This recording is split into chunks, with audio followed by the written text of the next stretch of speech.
bukan Discovery Channel. Kalau korang nak tahu, jom ikut saya. Saya memperkenalkan Land Rover Discovery Sport R Dynamic 2.0.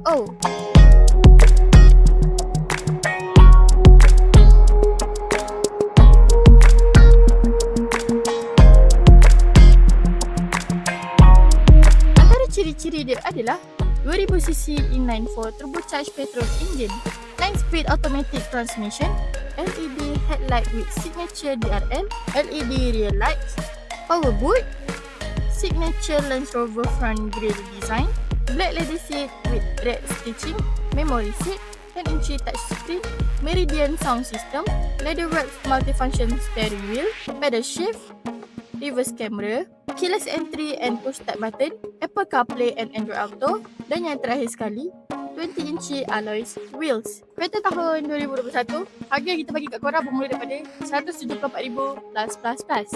Okay guys, kalau korang berminat dengan kereta yang cantik yang mewah ni, datang kat showroom kita, jumpa saya dan jumpa dengan showroom kita untuk dapatkan best price, okay? Jumpa korang kat sini. Bye bye.